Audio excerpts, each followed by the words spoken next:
बोल्दाखेरि खुन आउँछ, खुनको डल्ला खुनले यहाँ घाँटी बुझेर पाइप हालेर खुन थुतेपछि अलिअलि आवाज आउँछ, नत्र सबै आवाज यहाँबाट आउँछ भन्थ्यो।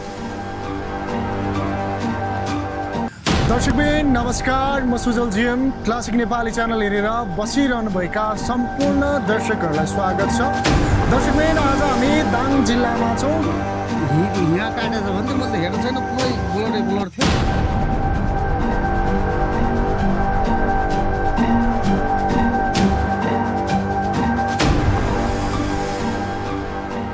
दाङ जिल्लाको घोराई उपमहानगरपालिका वार्ड नम्बर 12 को बगिया भन्ने गाउँका एकजना 27 वर्षीय युवा श्याम नेपालीले श्रीमतीसँग भएको सामान्य झगडाका कारण आफ्नो घाँटी आफैले धारिलो हतियार प्रयोग गरेर काटेका छन्। अहिले अब यस्तो गरेपछि मेरो बुढी फर्केर बुढी र छोरा आउँछ भनेर सायद गरिबी जस्तो पनि लाग्छ। उनको घाँटीको श्वास नली काटिएको छ भने उनले सास फेर्दा र बोल्दा पनि उनको आवाज घाँटीबाट बाहिर आउने गरेको उनका आफन्तजनले बताएका छन्।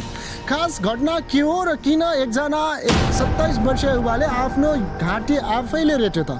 यही घटनाको वास्तविकता बुझ्नका लागि हामी यो श्याम नेपालीको उपचार भइरहेको हस्पिटलसम्म आइपुगेका छौँ। यो घटनाको बारेमा तपाईँलाई के भन्नु मन छ आफ्नो विचार कमेन्ट बक्समा व्यक्त गर्नुहोला भन्दै अब पनि म तपाईँहरूलाई श्याम नेपाली जसले आफ्नो घाँटी आफैले रेटेका छन् ती श्याम नेपालीको आफन्तजनसँग जोडिन्छु। यतापट्टि साइडमा देखिराख्नु भएको सानो घर चाहिँ ती युवा जसले आफ्नो घाँटी आफैले रेटेका छन् ती युवाको घर हो।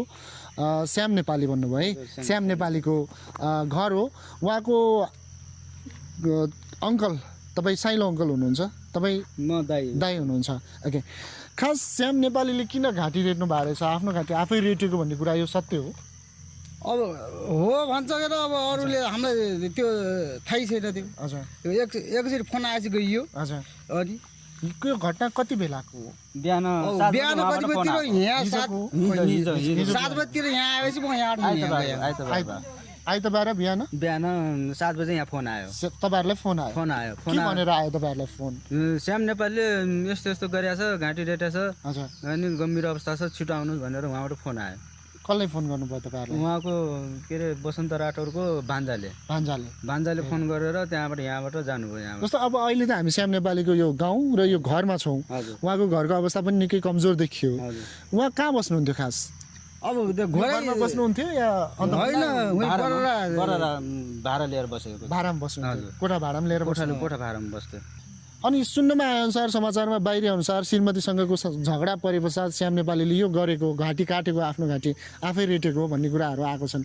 यो चाहिँ के रह्यो तपाईँलाई? यस्तो हो कि सर, तिज आउनुभन्दा पहिले स्वास्नीसँग झगडा गरेर स्वास्नी बुटोल आफ्नो दाइकोमा बस्नु गयो। हजुर, अनि अझ तिज गइसकेपछि यो घटना गरेको के उसले। ए, त्यति बेला उहाँ जानु भएको, उहाँको श्रीमती फर्केर आउनु भएको थिएन? होइन, फोन गर्यो होला, केही न केही झगडा भयो होला, तब यस्तो घटना गर्यो कि भन्ने शङ्का छ हाम्रो। ए, अनि छोरा चाहिँ कोसँग छ त? छोरा उसैसँग छ, श्रीमतीसँग। कति वर्षको छोरा छ उहाँहरूको? 6 वर्षको होला। होइन अङ्कल, 5 वर्षको होला। 5 वर्षको। श्यामले घाँटी काटेको कुरा तपाईँलाई पनि थाहा छ?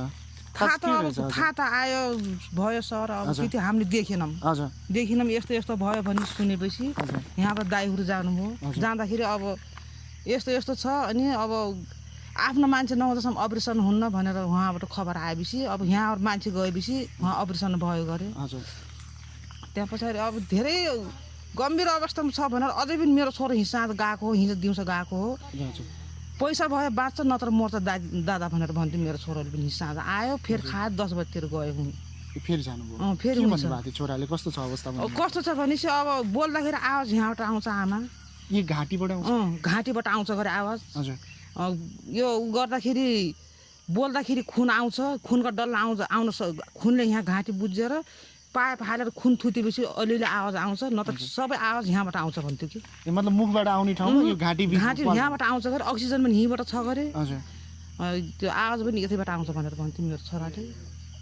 भनेपछि त धेरै गाह्रो छ गरे कि भन्छन् गाउँले। अब ठिकै छ भनेर भन्छन्। उहाँ उसको काटेको चाहिँ कहाँ रहेछ, कस्तो अवस्थामा काटेको? अलिक त थोरै यहाँ छ गरे, धेरै यहाँ छ गरे, तल।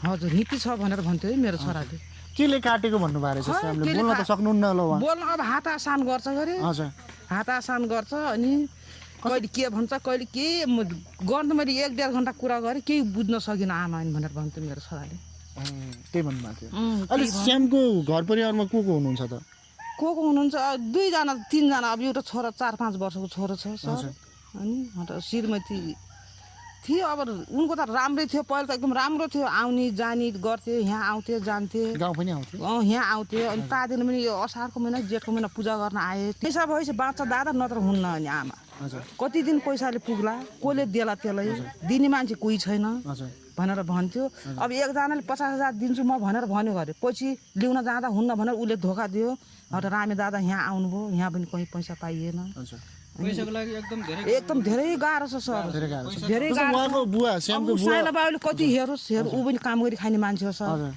उसले पनि कति हेरोस् अब 20-30 हजार त उसले पनि लगाल्यो उसँग पैसा पनि अब सकि इन्डियाबाट आएको पैसा साइलो बुवाले लयर जानुभएको साइलो बुवा पछाडि गए यिनीहरू उहाँ त्यस्तो घटना घटिसकेपछि उहाँ लगेर गए उहाँ गए श्यामले चाहिँ किन काटेको भन्ने कुराहरू केही बाहिर छ कि छैन तपाईँहरूले खै हाम्रो त्यो केही समाचारमा बाहिर आउँछ श्रीमतीसँग झगडा परेर काटेको भन्ने खै श्रीमती पनि अब उसको पासमा यतिखेर श्रीमती पनि छैन गरे अब श्रीमती बुटोल अब आफू त्यहाँ बररा अब ग्यारेज गिरिलमा हो कि त्यसमा काम गर्छ भनेर हाम्रो त्यो केही थाहा छैन सर त्यो केही कस्तो थियो के थियो भन्ने कुराहरू चाहिँ तपाईँहरूलाई थाहा भएन हजुर के का पत्ता हो किन हो कसले हो के कसरी हो आफै हो कि अरूले हो कि हामीलाई त्यो थाहा छैन हेर्नुहोस् त्यो कुरा चाहिँ थाहा भएन समाचारमा बाहिरको कुरा चाहिँ श्रीमतीसँग झगडा परेर हो भन्ने कुराहरू अरूभरि हामीलाई थाहा भएन अहिले श्रीमती उहाँहरूको सम्पर्कमा आउनु भएको नआएको के छ तपाईँहरूलाई तपाईँहरूसँग आफन्तजनसँग कसैसँग कुराकानी भएको छैन कोहीसँग भएको छैन अब हिसाबले फोन गर्दाखेरि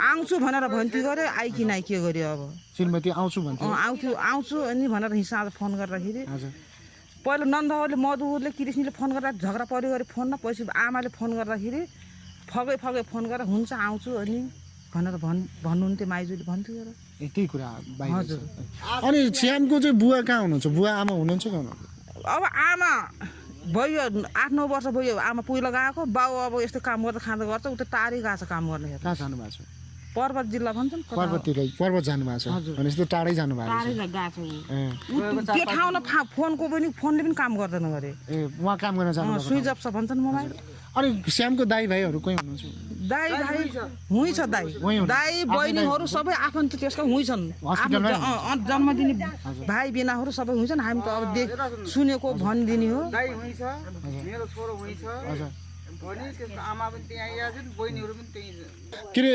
श्याम चाहिँ कस्तो खालको मान्छे हो खास गरी योभन्दा अगाडि बानी व्यवहारले अरू कुराले अब त्यो त यता पढ्नु भएको छ पढाइ यस्तो 7-8 क्लास पढाएको छ राम्रै थियो हेर्नु सर पहिला राम्रै थियो बानी बेहोरा त्यस्तो कोहीसँग लडाइँ झगडा गर्दैन थियो सबैसँग मिल्थ्यो सबैलाई माया गर्थ्यो पछि बिहा गर्यो अब सानो उमेरमा बिहा गर्यो आफै गरे राम्रै थियो पछि त्यो मान्छे राम्रो मान्छे पछि के भयो खै सर अब त्यो हामीलाई थाहा भएन अहिले यस्तो घटना घट्यो न त मान्छे राम्रो हो अहिले उहाँको बुवा आमा पनि नहुनुहुँदो रहेछ बुवा काम गर्न जानु भएको रहेछ आमा पनि पहिला घर खबर पायो होला नि अर्को ठाउँ खबर पायो आमा आइआछन् नि बहिनीहरू पनि गएको छन् दाजु पनि त्यही छ मेरो छोरो पनि त्यही छ सबै त्यही हस्पिटलमा छन् अनि अब यहीँसम्म बुवा अहिले राम्रो भएको छ अवस्था र ठिकै छ भन्थ्यो अब गएर त्यहाँ गएर बुझ्नु होला अब के अलिकति रात यसावसात सकिनु देखिनु बोकेर मैले देखाइदिएँ आन्टी हुनुहुन्छ मेरो बुढी हो उहाँले के भन्दै हुनुहुन्छ जस्तो अब अहिले चाहिँ श्यामको बुवा काम गर्न जानु भएको छ श्यामको आमा हुनुहुन्न श्रीमतीसँगको यो सानोतिनो कुराले घाँटी रेटेको छ आफैले होइन अब आर्थिक अवस्था कमजोर छ भन्ने कुराहरू गर्नुभएको छ तपाईँ साइलो बुवाले सपोर्ट गर्नुभएको छ हजुर अहिलेसम्म तपाईँ भर्खर इन्डियाबाट आएको खर्च जे जति लाग्छ तपाईँले हेर्नु भएको छ अब सक्ने अवस्था छैन भन्ने हो अब छैन मसँग चाहिँ छैन त्यस्तो सक्ने अवस्था छैन मैले गरे के सहयोग अनि यताउता के सक्नुहुन्छ पनि गरिदिनु होला के अनि अब हाम्रो घरमा जो जति थियो हामीले दियौँ उपचार भयो अब देख्नुभयो त्यहाँको कस्तो छ भनेर अब आमा पनि पहिला गएको भयो 8-9 वर्ष बुवा पनि पहाडतिर काम गर्न जानुभएको दाइको स्थिति पनि त्यस्तो काम गरेर खान्छ अनि हुन्छ पनि सक्नुहुन्छ पनि गरिदिनु होला हुन्छ ओके दर्शक बहिनी हामी तपाईँहरूलाई यही अनुरोध गर्छौँ श्यामले चाहिँ जुन आफ्नो घाँटी काट्नु भएको छ उहाँको उपचारमा आर्थिक अभाव सिर्जना भइरहेको छ भन्ने कुरा गर्नुभएको छ यदि कोही कतैबाट हेर्दै हुनुहुन्छ र सहयोगी मन हुनुहुन्छ, यस्तो अवस्थामा रहेको श्यामको उपचारका लागि सहयोग गर्न चाहनुहुन्छ भने श्यामको नम्बर सँगै चाहिँ हाम्रो नम्बर पनि हामी राख्छौँ। सहयोगमा जोडिनु होला। तपाईँहरूलाई परिवारले पनि त्यही कुराहरू बताउनु भएको छ। हुन्छ, म तपाईँहरूसँग छुट्टिन्छु। अब श्यामलाई भेट्न जान्छौँ हामी है। ऊ अलिकति जो जति थियो हामीले गरिब घरबाट सक्दो अनुसार। अब हामीसँग पनि 1 रुपियाँ छैन। कति जति खर्च लाग्छ केही कुराहरू भन्नुभएको छ? अब त्यो त क्या धेरै लाग्छ तपाईँको क्लियर कुरो छैन हेर्नु क्लियर कुरै छैन त्यसमा